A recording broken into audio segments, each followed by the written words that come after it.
This is my first neuroblastoma restricted meetings that I'm going to. But you will see that there is something related to neuroblastoma in terms of the proteins that I'm going to tell you, EAF4E. This is the structure, which is called the cap. It was discovered in 1975, so almost it's more than 40 years ago, present on the 5' end of all cytosolic mRNAs. And when I came for a postdoc with Aaron Shatkin's lab in 1976, my job was to discover what is the protein that binds to it. And the protein that binds to it is EAF4E. We didn't call it EAF4E. It was called later EAF4E, eukaryotic initiation factor 4E. There are about 13 different initiation factors. So this was done 40 years ago. Since then, I'm working on EAF4E, doing everything that can be done with EAF4E by biochemistry, structure, different diseases, and like cancer, neurodegenerative diseases, but the most importantly is cancer. So you see that this is the connection of EAF4E with neuroblastoma. That's the first paper that I saw. There were other ones. And you will see that it fits exactly the pattern of expression and outcome of this disease fits exactly what I'm going to tell you later in my talk. So basically,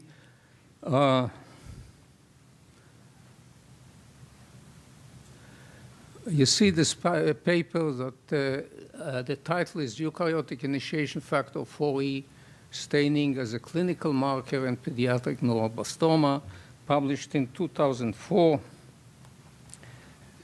And the major conclusion here, I don't want to show on the slide, also they didn't come out nice, is that our data suggests that increased 4E protein staining is associated with high clinical stage reflected by widely disseminated disease and Shimada unfavorable histologic classification. So you will see here why this is so, because EAF4E, how did you find the pointer? This is the pointer? No, I think it's, I think it's here. Ah, it's here. Yeah. Okay. Thank you very much. So here are the two major signaling pathways in the cell, and both of them affect the activity of EAF4E. Here is the the RAS pathway, very prominent in cancer, and through this downstream MINC affect the phosphorylation of EAF4E. Here the other one, the PI3 kinase, and through intermediate affects the mTOR, which phosphorylate an inhibitor of EAF4E, the 4EBPs, that I'm going to tell you about. So here is how EAF4E works. EAF4E is in a complex with two other proteins, core proteins, and some others, which one of them is EAF4G, which is a scaffolding protein, and EAF4A, which is a helicase. This is the EAF4E that binds to the cap, so brings the complex to the cap structure, the messenger RNA. And one of the major ideas that we're pursuing for many years is that EAF4A unwinds the secondary structure of the messenger RNA to facilitate the binding of the ribosomes. And this was shown in many cases. There are some ancillary proteins like EAF4B, EAF4H, and the idea is to make a melted or generate a melted RNA structure to which the ribosome can bind. So we have a very ordered process where the EAF4F binds to the messenger RNA. This is the messenger RNA. And there you can see the EAF4F, where EAF4E bound to the cap. And then this recruits another factor, a big factor, EAF3, so by the way, there now very little is known about this, but Jamie Kay now at the structure, the cryo-EM structure of EAF3, this will certainly expedite all the work on EAF3 and the understanding of its function. But one major function of EAF3 is to recruit the 40S, the small ribosomal subunit, with factors. One of the most important is the ternary complex, the methRNA that has two base pair with the AUG. All this complex moves now towards the 3' end to encounter the AUG initiation codon. Now, all this process, it involves many factors. It's tightly controlled, both on transcription, different phosphorylation, and one of the major controllers of this process are proteins that are called 4-EBPs, 4E binding proteins. In mammals, we have 3. In Drosophila, we have only 1. We understand very precisely how the 4-EBPs inhibit this complex formation because it binds exactly at the dorsal surface where EAF4G binds, doesn't allow it to bind. Of course, you cannot initiate translation on cap-dependent mRNAs. Already when the student in my lab who discovered that RNA pause, he already discovered that this binding of the 4-EBPs to EAF4E is reversible, and he used insulin as the first hormone. Other hormone, growth factor, mitogen, can lead to the phosphorylation of 4-EBPs. It's multiphosphorylation. At least 7 sites are phosphorylated, but you need 4 in order to separate or release 4-EBPs from EAF4E. Once you phosphorylate and separate the EAF4E, can go to its binding site, form the EAF4F complex, and stimulate translation, which is always selective because it's stimulate the translation of mRNAs that have the secondary structure, very, very important in proliferation, differentiation, apoptosis, and other important processes. So a big transformation of the field occurred when John Lawrence and Bob Abraham discovered that the mTORC1 complex directly phosphorylates the 4-EBPs. So everybody here heard about the mTOR pathway, which is feed. The mTORC1 is one of the complexes. If mTORC, there is the other one, mTORC2. This is inhibited by rapamycin. And it integrates many different inputs, one from the insulin growth factor, energy status, amino acid, hypoxia, etc. There are many others. And the output is also very versatile, and one of them, the important one, is translation. That's the one we concentrate on via the 4-EBPs, but there is autophagy, the lipid synthesis, mitochondrial biogenesis, etc. And there are at least 30 to 40 now substrates of mTOR. But again, the 4-EBPs are one of the best characterized, and we wanted to understand what is the function of translation in cancer downstream of the mTOR pathway. So the mTOR pathway is involved in about 80% of all cancer, either by amplification, deletion, mutation of upstream component, and you saw many of them here, like AKT, PI3 kinase, LKB, etc. Many of them are changed, especially P10, which is a tumor suppressor.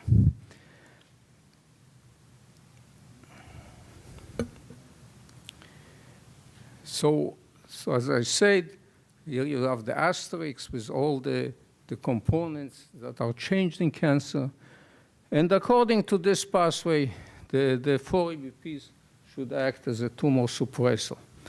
The thing that hindered us for a long time is that you don't find, the studies that were done up to now, you don't find critical deletion. It's like a P10 or P53 of 4-EBPs, which is the hallmark of a tumor suppressor, but it still behaves in a tumor suppressor. Many assays that we did, for example, if we crossed it with a p53 a knockout of 4-EBPs we crossed with a p53 knockout, they develop cancer much faster.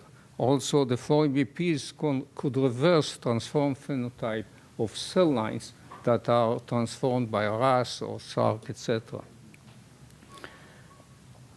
So it looks like they behave like a tumor suppressor, and this wasn't when we saw it. It was totally expected for us because we detected before, or we observed, discovered before, already in 1990s that EA4E by itself can act as a oncogene.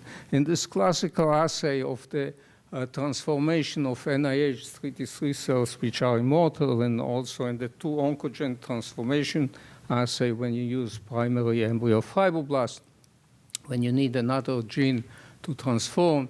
And you see very, very clearly when you overexpress the EA4E and you don't need much. 2.5-fold is sufficient. You can see very nice the foci on the monolayer cell. You can see they go in soft agar, and also if you inject them into nude mice, they form tumors. And later, this is much later, you can see that all this concept that the EA4E can behave as an oncogene is bolstered by other data. This is a paper from Tom Roberts in 2011, where they took his cells and treat them, these are cancer cells, treated with mTOR inhibitor, the new mTOR inhibitors, which act as the active site, and then looked for resistant cell lines that are generated, and then sequenced the genome to see what happens, and DA4E was overexpressed in the resistant one. Here you can see another one. This is SW620. So this is a colon cancer cell line.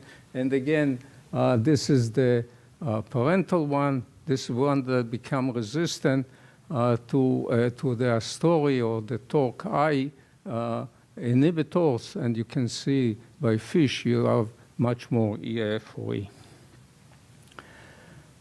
So as I told you, the 4-EBPs, in many cases, it wasn't seen to be deleted in cancer, but here is a case, a clear case, not published yet, from Gutkin's lab, showing very clearly that in head and neck squamous carcinoma, cell carcinoma, you can see that one of the allele is deleted in 40% of the patient, and you see that it also correlates with the free survival rate. And what you can see is the other one, the other allele, is DNA methylated. So it means also that it expressed less than the wild type. So here you can see one case. I'm sure if you can go back in other, if it looks very carefully, see that the 4-EBPs would be deleted in cancers. So you can see it's expected now when you don't have the 4-EBPs, if you take a knockout, if indeed the active site inhibitors of mTOR works for the 4-EBPs, if they knock them out, then they should be resistant to the inhibitors, as I showed you before, and that's again what Gutkin did. This is one from Intellikine, Inc. 128. You can see this, the control. You apply the drug, you see the tumor is much reduced. If you take only 4-EBP1 knockout, and you can see that it's reduced very little. We published even before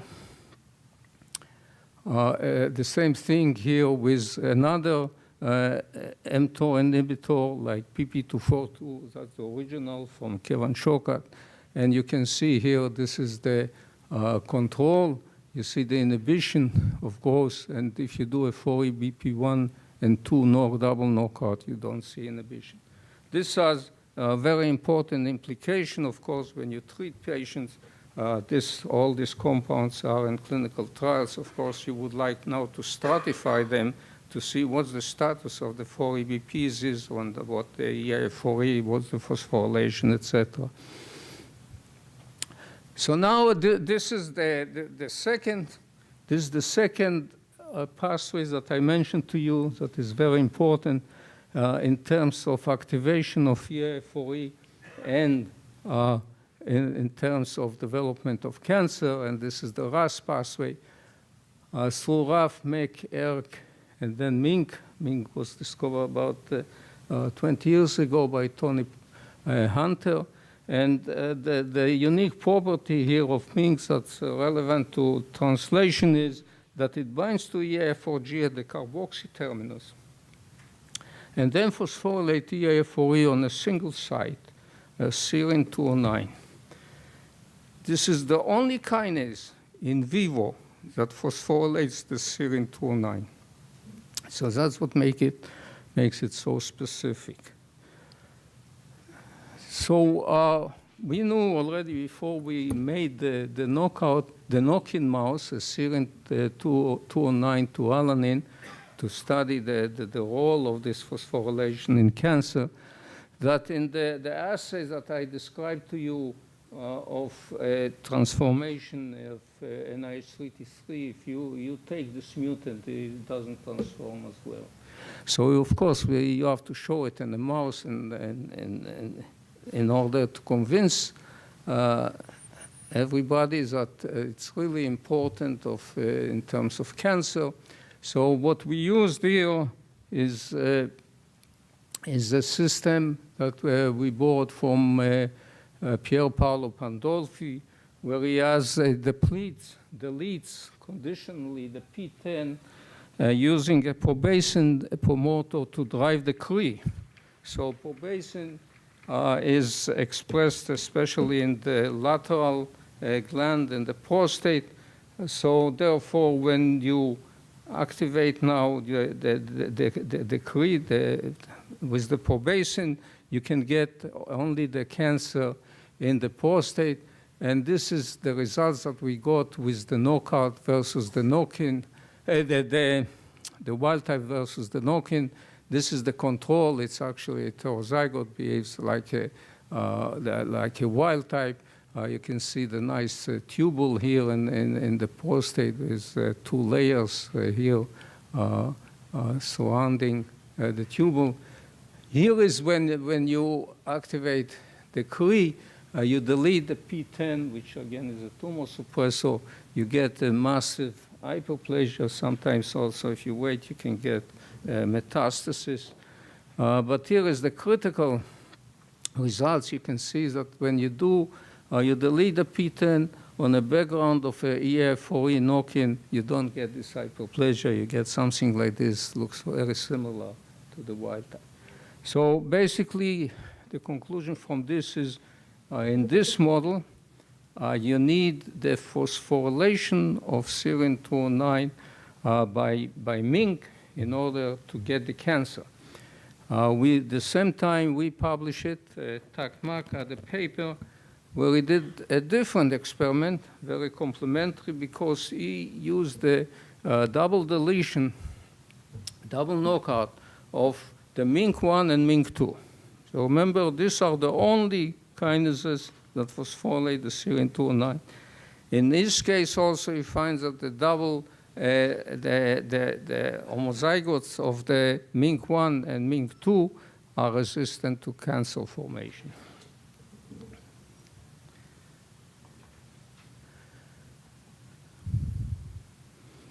And this very relevant also to the phosphorylation to development of cancer in human prostate cancer.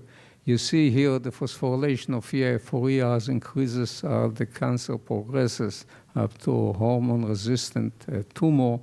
And of course, this could be a good diagnostic. So the major question for us was, okay, how does it work? The EAF4E phosphorylation, what does it do? What are the targets, the mRNA targets are, and how does it work biochemically? In terms of the biochemistry, it's a big disappointment. Several groups try to find out why is the phospho-EI4E more active than EI4E. It turns out the phosphorylation is a loop, in a flexible loop. You don't see it in any of the structures that they published, so you can really, you don't know what the EI4E is doing. But in terms of the biology, it's clear what it's doing. So therefore, we wanted to look what are the kind of mRNAs that are responsive to the phosphorylation of EI4E. And this we did with the old method, the polysome profile, not the ribosome profiling, that much easier, that now was described before. But what you see here, you don't get a long list, so you cannot do the IPA, you don't have enough statistics, you cannot do the ingenuity pathway analysis. So this is a cutoff of 1.5, and you see right away, you look at this in 1 second, you detect all these proteins that are involved in inflammation, aggressive behavior in cancer, etc., like CCL1, CCL2, CCL7, CCL9, MMP9, MMP3, etc., caspase-4. So it's clear that it has to do, it could have to do something in cancer progression.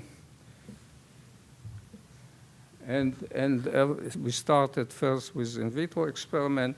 I want to show, and in all of them, it shows that it has, when it's phosphorylated, the cells are much more aggressive in terms of different assays that you use, anchorage-independent, random migration, transwell migration, colony outgrowth, and just you look here at the colony outgrowth, see how the wild type outgrow very nicely.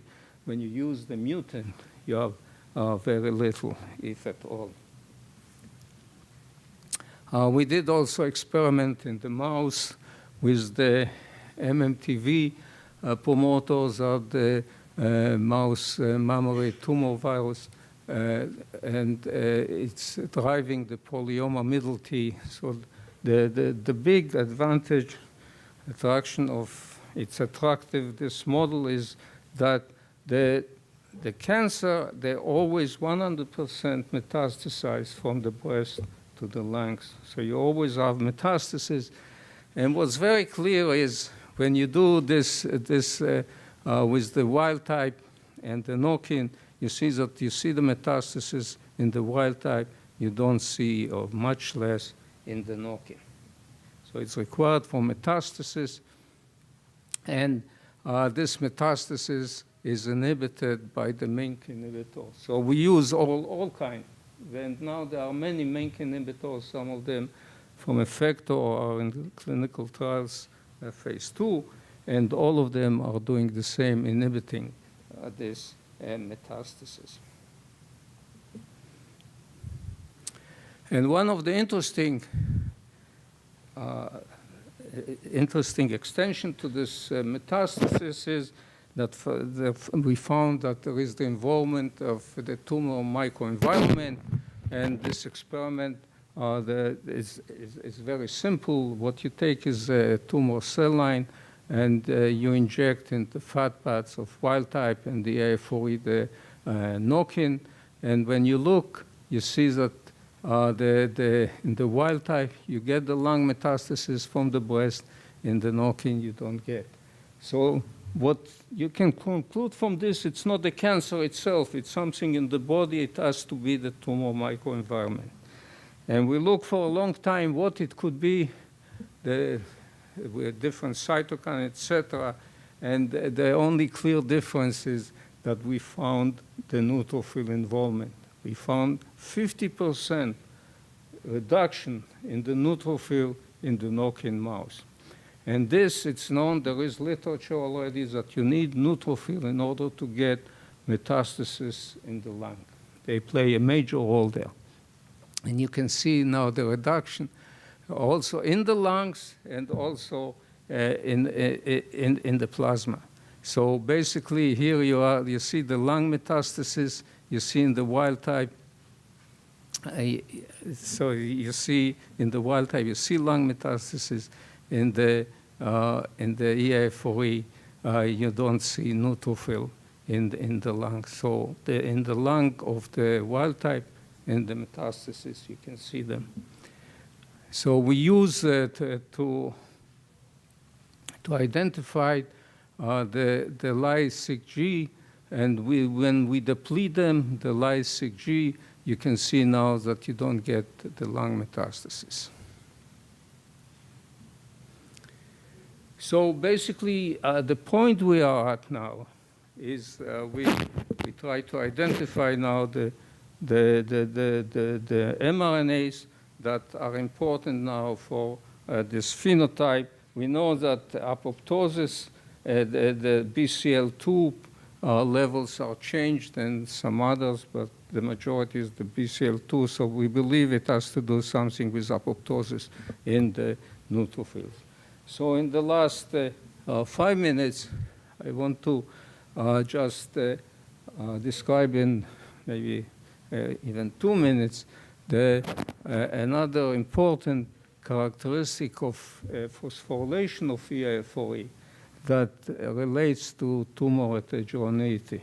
So everybody knows here that this is the major problem now in treating cancer, because in the most cancer, they